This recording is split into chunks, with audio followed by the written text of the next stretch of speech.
गर्जे मुनि महाराज की। चलिएगा, आज पांचवी गाथा कल हो गई थी, आज छठी गाथा को लेंगे। पांचवी गाथा को एक बार और आप देख लें, ठीक है। पांचवी गाथा में आया था जीव के ज्ञानोपयोग के भेद की चर्चा यहाँ पर उन्होंने की थी। नाणम अट्ठेयपम, ज्ञान 8 प्रकार का है। मति, श्रुत, अवधि, अनाण, नाण्यानि। अज्ञान भी होता है और ज्ञानी मतलब सम्यक ज्ञान भी होता है। यहाँ पे अज्ञान का मतलब लेना मिथ्यात्व के साथ और ज्ञान का मतलब लेना सम्यक दर्शन के साथ। मन पज्जे केवलमपि पच्चक्क परोक्षम च। अब ये मन पर ज्ञान और केवल ज्ञान के साथ ये टोटल 5 ज्ञान आपके हो गए। उपयोग मति ज्ञान, श्रुत ज्ञान, अवधि ज्ञान, मन पर ज्ञान और केवल ज्ञान। इसमें 3 ज्ञान जब अज्ञान है, मति ज्ञान, श्रुत ज्ञान, अवधि ज्ञान, इनको जब मिथ्यात्व के साथ लेते हैं तो ये 8 हो जाते हैं। तो 3 कुज्ञान, 5 सम्मीचीन ज्ञान को ले लेंगे तो आपके साथ ये 8 उपयोग हो जाते हैं ज्ञानोपयोग के। अब यहाँ पर एक बात समझने वाली है, प्रत्यक्ष और परोक्ष के भेद। प्रत्यक्ष मतलब होता है आत्मा से डायरेक्ट जानने वाला, परोक्ष का मतलब होता है मीडियम चाहिए, माध्यम। कल मति ज्ञान के बारे में चर्चा हो गई थी कि मति ज्ञान इंद्रिय और मन की सहायता से होता है। वही मति ज्ञान से जब श्रुत ज्ञान जान लेता है तो श्रुत ज्ञान होता है मति ज्ञान पूर्वक। मतिम श्रुतम मति पूर्वकम, ये हो गया श्रुत ज्ञान। श्रुत से श्रुत ज्ञान भी हो जाता है और मति ज्ञान पूर्वक भी शुद्ध ज्ञान होता है। आगे आप देखेंगे अवधि ज्ञान, तो ये 2 ज्ञान परोक्ष है, शेष ज्ञान प्रत्यक्ष है। तो जो अवधि ज्ञान है वो अवधि ज्ञान अब आपको प्रत्यक्ष ज्ञान में आ जाएगा। अवधि ज्ञान के अपन बारे में कल कुछ विशेषताएं थी, वो बता दी थी आपको। देव और नारकियों को वह ज्ञान भव प्रत्यय से होता है, मतलब उनके जन्म से ही उसे प्राप्त होता है, भव प्रत्यय उसे कहते हैं। और जो क्षयोपम या गुण प्रत्यय होता है वो मनुष्य और तिर्यंचों के लिए होता है, ये अपन ने देखा था। विशेष तौर से ये भी जाना था अपन ने कि उसके 6 भेद होते हैं, अवस्थित, अनवस्थित, वर्धमान, हीमान और अनुगामी, अननुगामी, ये अपन ने देख लिया। इसमें 3 भेद और हो जाते हैं, देशावधि, सर्वावधि, परमावधि। देशावधि से सामान्य से सबको हो जाता है, लेकिन परमावधि और सर्वावधि मुनि महाराज के लिए ही होता है, ये किसी को अन्य को नहीं होता। मनुष्य पर में सिर्फ मुनियों के लिए होती है और इनका द्रव्यच्छेद काल बहुत विस्तृत होता है। इनका जानने को, इनके पर्यायों को जानने का देवशादी सामान्य हो जाए। ये देखो नारकियों को, मनुष्य त्रिन सबको हो जाता है, वो देशावधि कहलाता है। देश ही जिसकी अवधि मतलब एक है नहीं, पंचम काल में भी होता है अवधि ज्ञान। पंचम काल के अंतिम समय तक अवधि ज्ञान मुनि महाराज रहेंगे। हाँ, हो सकता है, कोई बड़ी बात नहीं, लेकिन अभी तक मुनि महाराज के लिए मिलता है, श्रावक के लिए ऐसी कोई चर्चा उन्होंने नहीं की। हो सकता है, लेकिन वो इतना कभी कभी इतना सूक्ष्म या ऐसा हो जाता है कि हमारे पकड़ में ही नहीं आता कि अवधि ज्ञान है कि भी नहीं। बस इतना है कि जो विशेष चतुर्थ काल में हुआ करते थे वो ज्ञान अब दिखाई नहीं देते, क्योंकि उसके योग की क्षयोपम भाव, उसके एक विशुद्धि का भाव। क्योंकि एक विशेषता ये भी आती है कि सम्यक दर्शन के साथ इसका गुण प्रत्यय होने से इसका सम्यक दर्शन विशेष तौर से इसका गुण बनता है। जो अवधि ज्ञान होता है वो सम्यक दृष्टियों को ही होगा मनुष्य में, बाद में फिर वो मिथ्यात्व में चला जाता है तो वो ज्ञान मिथ्या हो जाता है।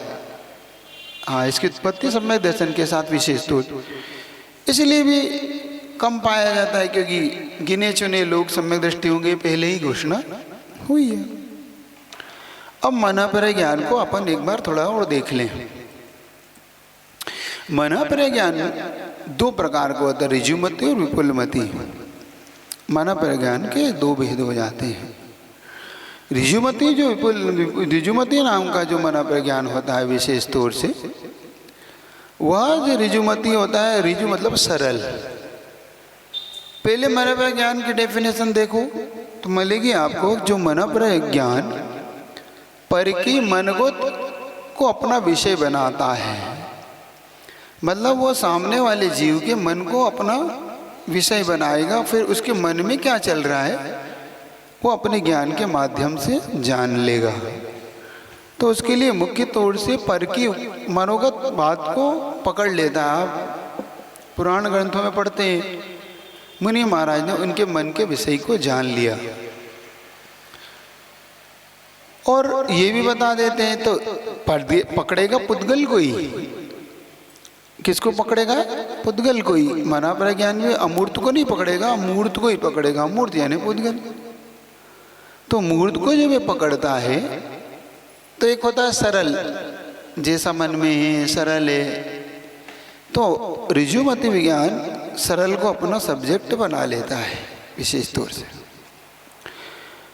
और ये अप्रतिपाती प्रतिपाती भी है, मतलब ऋजुमति, जो ऋजुमति ज्ञान वो गिर भी सकता है। मतलब एक बार प्राप्त होने पर जैसे छठे चरण गुण स्थान से नीचे भी आ सकता है, क्योंकि जब इसका आप विशेषता आप देखिए, विशुद्धि प्रतिपाताभ्याम तद विशेषा, ऐसा कह के उन्होंने सूत्र को चलाया है आगे। ऋजुकुलवती मना पर्यय विशुद्धि प्रतिपाताभ्याम तद विशेषा, ऐसे कह के दो सूत्र वहाँ पे तत्वाश्रुत में आपको देखने को विशेष तौर से मिलेंगे। विशुद्धि की अपेक्षा और अप्रतिपाती की अपेक्षा ऋजुमति से विपुलमति होता है, विशेषता को लिए हुए। अप्रतिपाती का मतलब होता है गिरना, प्रतिपाती मतलब गिरना, अप्रतिपाती का मतलब जो गिरता नहीं है। कहाँ से नहीं गिरता? गुण स्थान से। अगर उनको ये एक बार प्राप्त हो जाए तो इसके दो आचार भगवान ने दो भाव निकाले। एक भाव निकाला कि जो विपुलमति ज्ञान होगा वो निमित्त से अप्रतिपाती होता है, तो उनका कहना है ये मुक्ति को दिला के ही रहेगा। मतलब इसमें सिर्फ छपक श्रेणी ही चढ़ता है, उपसम श्रेणी नहीं चढ़ता, क्योंकि ये अप्रतिपाती है। और उपसम श्रेणी से जीव गिरता है, छपक श्रेणी में जीव नहीं गिरता, वो मुक्ति को ही पा लेता है। ठीक है ना? तो वो मुक्ति को पा लेता है, इसलिए वो उसमें कोई भी दिक्कत यहाँ पे नहीं मानते। लेकिन ऋजुमति ऐसा नहीं है। पारिशेष न्याय याद रखना कि विपुलमति नहीं गिरता, इसलिए ऋजुमति गिरता है। अपने यहाँ पे उन्होंने विशेषता में मान दिया उसको। तो यहाँ पर अपन विशेष तौर से अपन देखेंगे तो ऋजुमति सरल को जानेगा, पर की मनगतों को जानेगा। सरल मतलब जैसा आप था मन में सोच रहे थे, कुटिल भाव के साथ नहीं है, जैसा है सरल भाव को वो अपना विषय बना के चलेगा। लेकिन जैसे ही विपुलमति की ओर आप आएंगे तो विपुलमति आपके कुटिल भाव को भी पकड़ जाएगा। मतलब मन में कुछ सोच रहा है, वचन में कुछ कह रहा है और काय से कुछ कर रहा है, उनको पकड़ जाता है वो। ऋजुमति वाले नहीं पकड़ सकते इसको, विपुलमति। हाँ, इसका क्षेत्र देखोगे तो ये 45 लाख योजन में मिलेगा आपको। हाँ,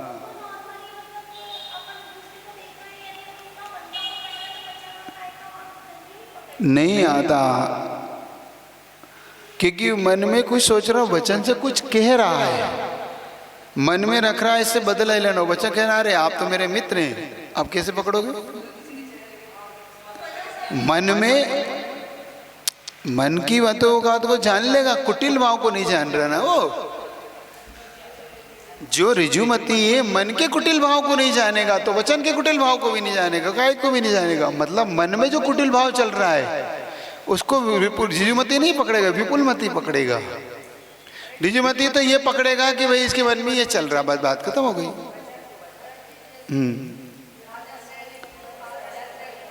हाँ, तो ये तो अवधि ज्ञान से जान लिया था। नहीं, अवधि ज्ञान से जान लिया था। उसमें तो कोई विपुलमति ही कोई, क्योंकि वहाँ राजा श्रेणी कुटिल भाव से थोड़ी बोल रहा है, वो तो पश्चाताप के भावों से भर रहा है। वहाँ पर राजा श्रेणी के जो आत्महत्या के भाव बन रहे हैं वो क्यों बन रहे हैं? पश्चाताप के कारण, कि मैंने इन मुनि महाराज के उपसर किया, देखो इन्होंने फिर भी मुझे आशीर्वाद दिया, मैं कितना निकृष्ट हूँ, पापी हूँ, इन्होंने देखो मुझ पर फिर भी अनुकंपा की, और मैं अपनी कुटिलता छोड़ता ही नहीं हूँ, मैं अंदर से पाप भाव छोड़ता नहीं, तो इससे अच्छा तो मेरा जीवन समाप्त तो कर लेना चाहिए, ये भाव आया था। और इससे ठीक विपरीत उनको भाव आया। तो जो कुटिल भाव से विपरीत होते हैं, मन में ऊपर से तो आपसे बड़ा हंस के बोलेगा, वो मुस्कुराएगा आपसे, अरे बहुत आप तो बहुत इतने दिन बाद मिल रहे हो, और मन में कि बस जिस दाव दे के इसको ठगना है या दाव दे के इसका बुरा करना है, बस। अब मन में तो कुटिल भाव है कि जिस दिन भी कुछ हुआ इससे मैं बदला ले लूंगा।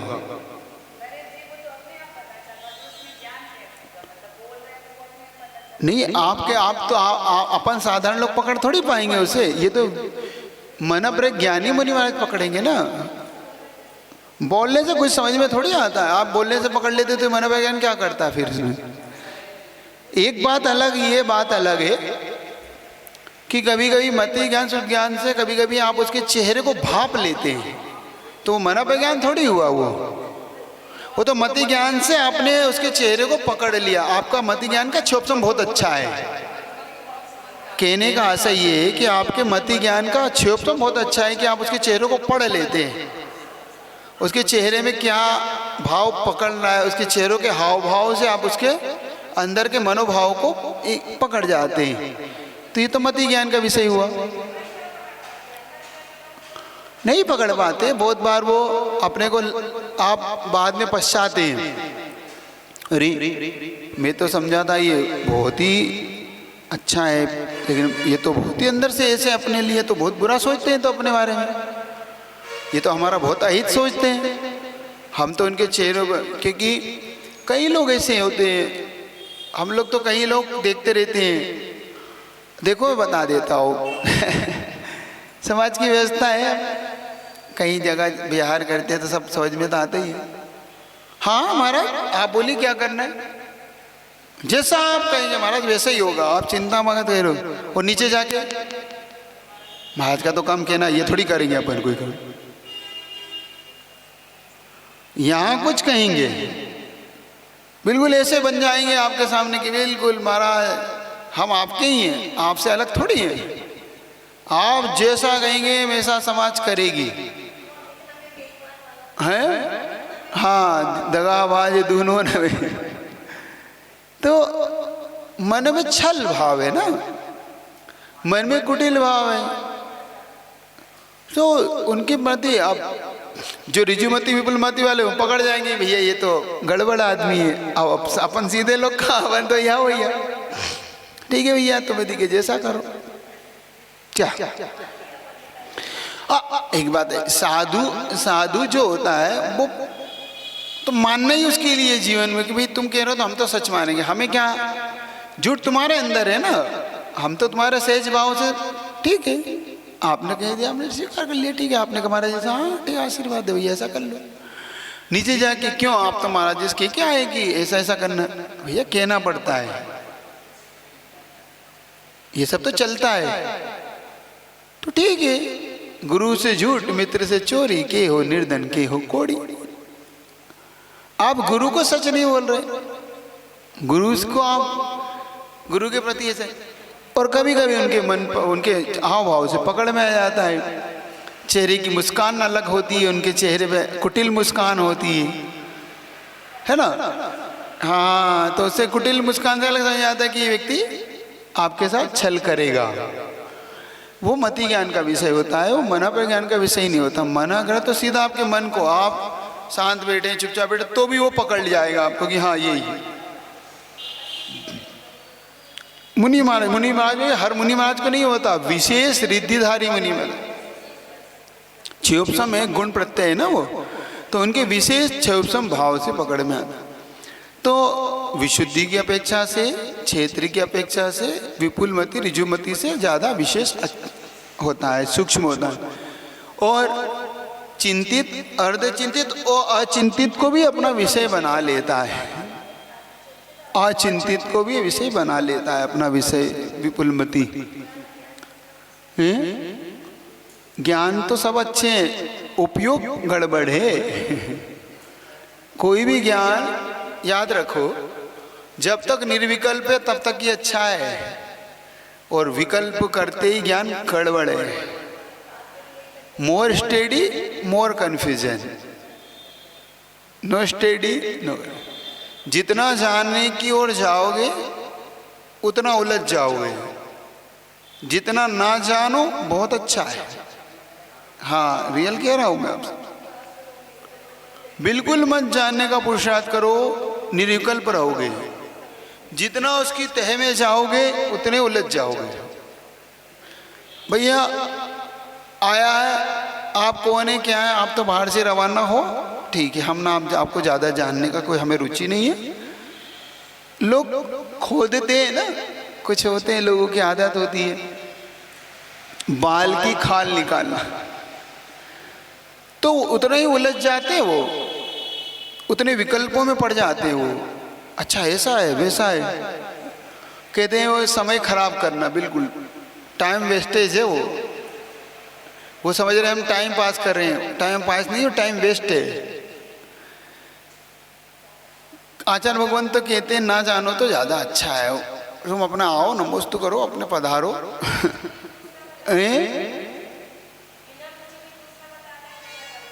कान बंद कर लो, क्या है अपने को, क्या सुनना, अपने को बता रहा है तो बता रहा है, क्या है, हम क्यों सुनने को।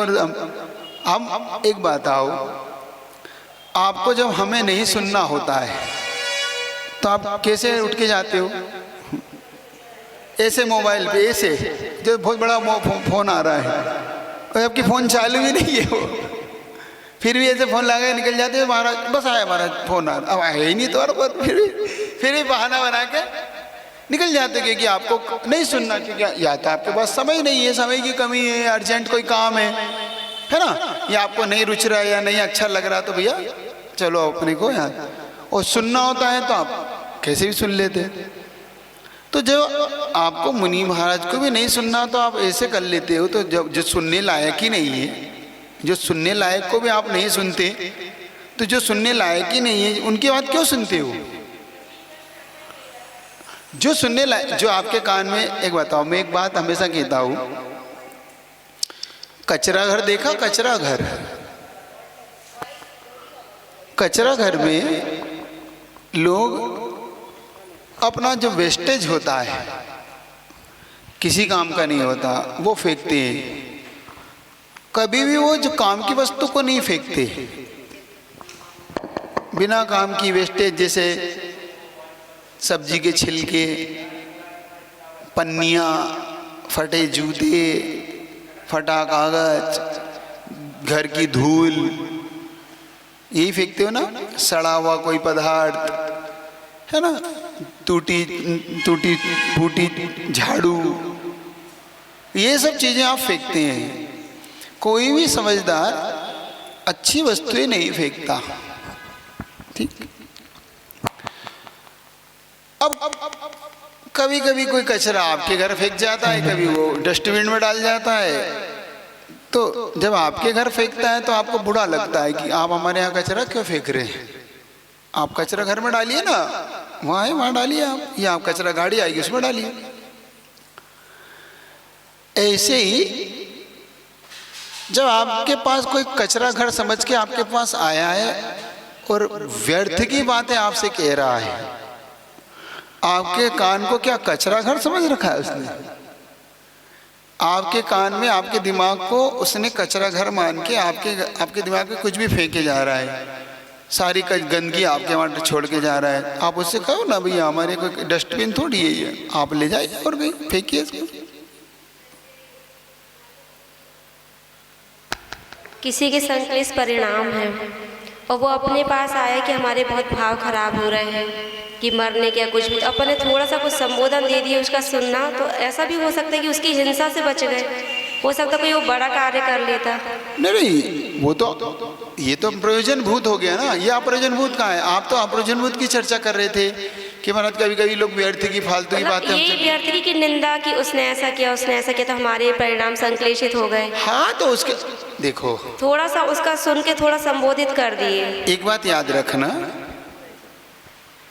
सुनना वही जिससे आपका मन खराब ना हो। वो अपना संकलेश उसका कम में हमें संकलेशित कर गया। कभी भी एक बात देख लो, आप हल्के हो जाए, वो हल्का हो जाए, जहाँ तक ठीक है, आप भारी ना हो जाना। ये ध्यान रखेंगे। बहुत होता है व्यक्ति स्वयं भारी हो जाता है उसकी बात सुन के, अच्छा वो ऐसा है, वो ऐसा है। अब व्यर्थ की झूठी धारणाएं बना लेता है। अच्छा अब मेरे समझ में आ गया, जबकि ऐसा कुछ था ही नहीं सामने वाला। वो तो अपना भड़ास निकाल रहा था।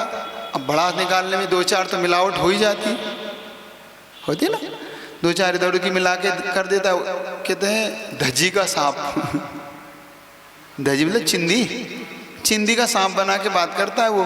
अरे देखो वो ऐसा है, वो ऐसा है। वो कुछ था ही नहीं ऐसा। हमेशा की बात याद रखना, एक अच्छा व्यक्ति जब किसी को पानी में डूबने से बचाता है, कैसे बचाता है याद रखना, बस उसको सीखो। जब कोई डूब रहा हो पानी में और तुम कितने अच्छे तैराक हो, कभी भी उसको अपने हाथ में हाथ नहीं देना, क्योंकि वो तुम्हें नीचे खींच लेगा। डूबते को अपना हाथ नहीं देना, फिर महाराज उसके बाल पकड़ना और बाल पकड़ के उसको ऊपर खींचना, क्योंकि बाल पकड़ के हल्का रहता है पानी के अंदर, तो खिंच जाता है जल्दी से। तब वो उसको, अगर तुमने अपना हाथ पकड़ा तो वो तुम्हें खींच के नीचे ले जाएगा और तुम भी डूबेगे। और बस ये याद रखना हमेशा, उसके बाल पकड़ो या उसकी शर्ट पकड़ो, कुछ भी पकड़ो, उसकी बाँव पकड़ो, लेकिन हाथ मत पकड़ना। अपना हाथ पकड़ते हो तुम्हें नीचे ले ले, ये सिद्धांत है उसका। इसी प्रकार से कोई व्यक्ति अगर आपके बारे में कोई सुना रहा हो तो वही सुनना जो आपको लगता है कि भाई मैं अभी कैपेबल हूँ, सुनने लायक हूँ। अगर सुनने लायक नहीं हो तो हाथ जोड़ो, पीछा छोड़ो, भाई साहब मुझे माफ़ करो, आप और किसी को सुना दो। हाँ, आचार्य भगवान देखना हमेशा हाँ ठीक चलो ऐसा करते वो। क्यों जानते हैं सब समय खराब है सब बेटे जे इनको करना वही है। और एक बात और आपको एक असलियत से आपको वाकिफ करा देता हो, वो भले ही आपके सामने उसकी बुराई करता हो, लेकिन आप कुछ देर बाद उससे ही उसके पास बैठा मिलेगा आपको, उससे ही एक गले में हाथ डाला घूमता मिलेगा आपको, तो उससे बुरा बनवा देगा वो, और स्वयं उसके हाथ में हाथ डाल के और बड़ा मित्र बन के घूमता फिरेगा। आप चक्कर खा जाओगे कि ये क्या हुआ, ये तो कह रहा था ऐसा है, और ये इसके साथ बैठा, इसके साथ घूम रहा। ओके, वो उससे पूछो क्यों, तुम तो अरे भैया अब क्या करें, थोड़ा सा उससे काम निकालना पड़ता है। इसका मतलब वो आपसे भी काम निकाल रहा था। समझ रहे हो कि नहीं? तो मनोपर ज्ञान के विषय में अपन थोड़ी चर्चा इसको पूरा कर देता हूँ ताकि आप अगली गाथा का मानसिकता बना लो। इस प्रकार से मनोपर ज्ञान का क्या विषय हो गया, वक्र को भी जान लेना। ऋजुमति विपुलमति ये दो ज्ञान, ऋजुमति सरल को और विपुलमति वक्र को भी जान लेता है, ये विपुलमति की अपनी खासियत है। इस प्रकार से क्षेत्र का पता ही आपको 45 लाख मनुष्य लोग को ही जानेगा, ये मनुष्य लोग से बाहर को मनोपर ज्ञान नहीं जान सकता, 2.5 दिन है ना। और विशेष तौर से ये मनोपर ज्ञान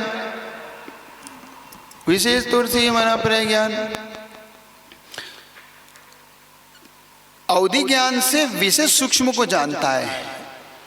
हाँ, मतलब परमाणु के भी अनंत भाग को जानने की क्षमता इस मनोपर ज्ञान में होती है। कई भवों को भी जान लेता है, लेकिन अगर विशेषता आप देखोगे तो अवधि ज्ञान के क्षेत्र ज़्यादा मिलेगा, अवधि ज्ञान की विशेषताएं कुछ ज़्यादा मिलेंगी मनोपर ज्ञान से। लेकिन मनोपर ज्ञान का विषय देखो तो वो सूक्ष्मता की दृष्टि से, विशुद्धि की दृष्टि से वो विशेष मिलेगा। इस प्रकार से मनोपर ज्ञान आपको। और विपुलमति के बारे में जो कहा कि भाई वो उसी भाव से मुक्ति को प्राप्त कर सकता है। पूज्य गुरुदेव का एक चिंतन है जो आपको थोड़ा सा, कि जब मनोपर ज्ञान विशेष तौर से जो विपुलमति मनोपर जिसको अप्रतिपाती कहा, गुरुदेव का मानना ये है कि वो श्रेणी ना चढ़े, छठे सात गुण स्थान बना रहे, उपसम श्रेणी ना चढ़े, तो जरूरी तो कि छपक श्रेणी चढ़े ही वो, क्योंकि जिन आचार्यों ने ये माना है कि वनपय ज्ञान केवल विपुलमति ज्ञान नियम से केवल ज्ञान लेके उत्पत्ति होती है, तो आचार्य जी का कहना है अप्रतिपादिका है, केवल ज्ञान नहीं कहा सूत्र में, व्याख्या में तो फिर पूज्यपाद स्वामी ने कहा, तो उन्होंने कहा अप्रतिपादिका अर्थ ऐसा भी निकाल लो ना, छठे सातवें गुण स्थान से नीचे नहीं गिरेगा, जीवन भर बना रहेगा, तो इससे मुक्ति का आप क्यों निकालते? फिर भी सर्वार्थ सिद्धिकार ने मुक्ति निकाली है। इस प्रकार से टीका और सूत्र के अपेक्षा से गुरुदेव ने से दो भाव रखे। माइक का उपयोग करिए आप, क्योंकि मुझे पता नहीं है। गुरुदेव की चिंतन वाली बात कर रहे थे, उसमें ये तो समझ में आया कि छठवें सातवें गुण स्थान में बना रहेगा, मोक्ष तक नहीं ले जाएगा, तो वो मुनिराज कौन से गुण स्थान में मरण करेंगे? छठवें गुण स्थान में नहीं, जब उनका अंतिम समाधि संलेखना होगी तो अपना अंतिम छठे सातवें गुण स्थान में वो अपने संलेखना को करेंगे और यहाँ से अगले अपर्याय को निकल जाएंगे चौथे गुण स्थान में। जब मरण अंतिम समय चरम समय रहेगा, जैसे ही मनुष्य आयु की समाप्ति और देव आयु का उदय, तो उसमें छठा गुण स्थान में समाप्त होगा और चौथे गुण उदय हो जाएगा और आगे बढ़ जाएंगे, ऐसे ऐसे आगे बढ़ जा, ऐसे ही होता है ना। मना पर्याय ज्ञान फिर अगली पर्याय में तो छूट गया, चौथे गुण स्थान में नहीं रहता ना, क्योंकि फिर मोक्ष को कैसे प्राप्त कराने तक रहेगा? इसीलिए तो कह दिया कि नहीं रहेगा, क्योंकि फिर वो पर्याय बदल गई ना, यहाँ पे वो पर्याय है नहीं, ये पर्याय तो मनुष्य पर्याय है, मुनि पर्याय है, मुनि पर्याय नहीं होके वो कौन सी पर्याय हो गई? देव पर्याय। ऐसा चिंतन है गुरुदेव का सूत्र की अपेक्षा से। अब अवधि ज्ञान को एक बार केवल ज्ञान को और देख ले। कल आपका अगला सूत्र मन तो था कि आज अगला सूत्र करूँ, लेकिन अब फिर भी केवल ज्ञान का विषय को, केवल ज्ञान में सर्वद्रव्य पर्यायेषु केवलस्य, ऐसा सर्वद्रव्य पर्याय, सर्वद्रव्यों की समस्त पर्याय को नहीं लगाना है, पे अनंत पर्याय लगाना। एक बात आपको थोड़ा सा विशेष तौर से, सर्वद्रव्यों की अनंत पर्याय को जानता है, सर्वद्रव्यों की सब पर्यायों को नहीं जानता केवल ज्ञान, ये याद रखना। सब द्रव्यों की सब पर्यायों को नहीं जानता है, समस्त द्रव्य की अनंत पर्याय को जानता है। तो महाराज सब द्रव्य की अनंत पर्याय में अंतर क्या हुआ? अंतर ये देख लो, अगर आपने समस्त द्रव्य की समस्त पर्याय कह दिया, तो समस्त पर्याय कहने से वहां पर पर्याय की बिगिनिंग और एंडिंग दिखने लगेगी आपको, कि पर्याय की प्रारंभिक और पर्याय का अंत, ये दो चीज दिखने लगेगी। लेकिन हमारे यहाँ ना उत्पत्ति है ना अंत है, दोनों नहीं है, प्रारंभ भी नहीं है और पर्याय का अंत भी नहीं है।